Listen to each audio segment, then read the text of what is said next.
Darrell here. Today I want to share with you the rarest bass in my collection.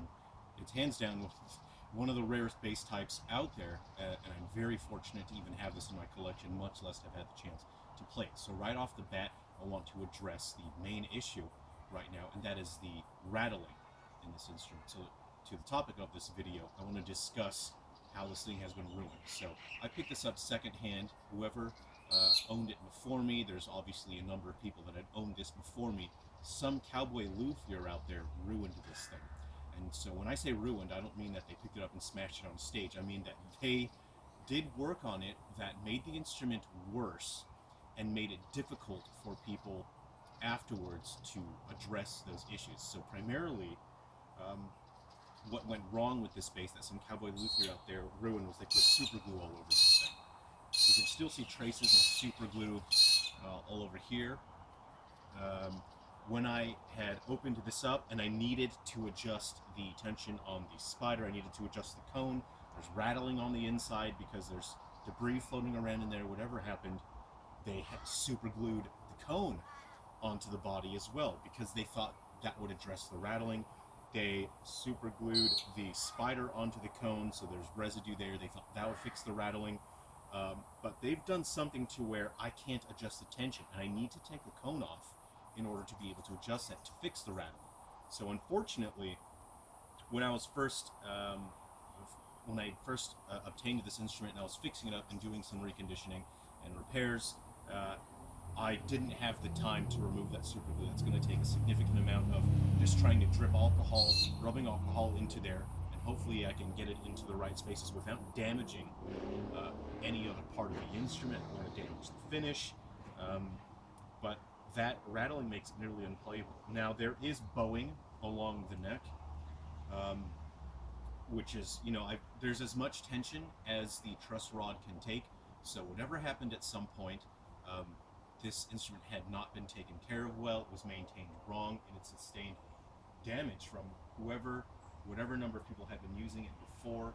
I can see like glue just all over the place here, and so the neck is coming forward like that, sort of, and the truss rod has taken as much tension as it can. The nut was absurdly high when I got it. The saddle was absurdly high when I got it, so whoever owned it before me would have had a miserable time playing it because it rattled. It was difficult. They would not have been able to play with dexterity because the action was so high. It was very uncomfortable to play. So I've adjusted that, but I have a feeling that I am going to have to use alcohol to remove the nut. That looks like a rosewood nut, and I'm thinking it's a rosewood the whole way through, and I know that it's got a piezo pickup underneath there because it does have an onboard EQ and a built-in pickup there. But I'm thinking at some point I may have to remove that, and I may just carve out a new saddle from bone, and I can't access any kind of tensioner in there to adjust the tension. So I have a feeling I'm just going to have to use drip alcohol into there to cut that and remove that, figure out where the piezo is, figure out if I can create some opening for the screw so I can adjust the tension on the spider, because it needs to push down on the spider to apply tension to the cone. But then that also means that the action here is going to drop a bit, and in general it's going to be better to have bone in there than rosewood.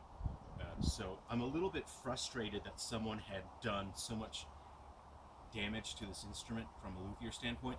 Now, I'm not trying to say that I'm better than other people. I myself am also a cowboy luthier, which means that I'm not a professional luthier, haven't had formal training or education. Hey, I'm shooting from the hip, man. It's the Wild West out here.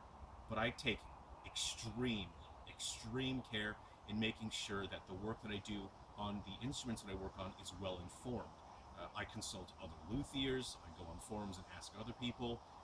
I keep track of the kind of mistakes that other cowboy luthiers make, and I'm extremely measured and well considered when it comes to the actual work that I do on my instruments.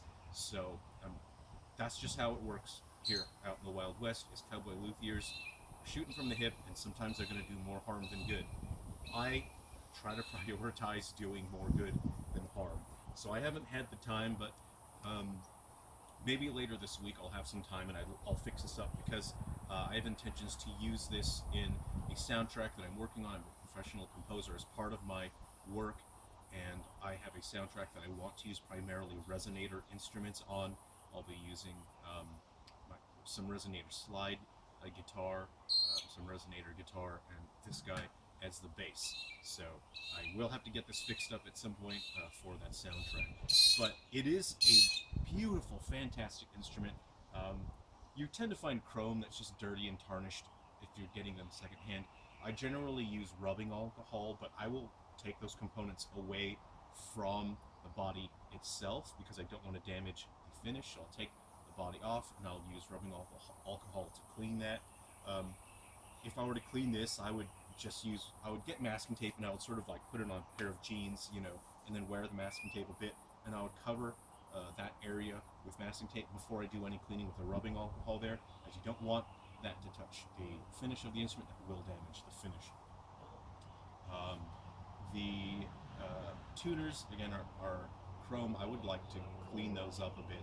They're very dirty. Along the back, they're quite dirty. But again, when I got this instrument, I didn't really have time to pay attention to just small details like that. But as a cowboy luthier, the fun of doing work is that it's a hobby. It's not necessarily part of your job. Real luthiers are under immense pressure to do the very best jobs, and cowboy luthiers can have fun. So it's very difficult finding information on this particular instrument from this brand, Maestro, but I have not seen another one of these in Australia. I've been looking for one of these for a while. I've had this for maybe about 10 months or so, give or take, and I'm so pleased to have it because it's extremely rare. I've taken a hair tie and I actually sat it underneath the strings where they attach to the saddle there as they were rattling. An extreme amount of rattle.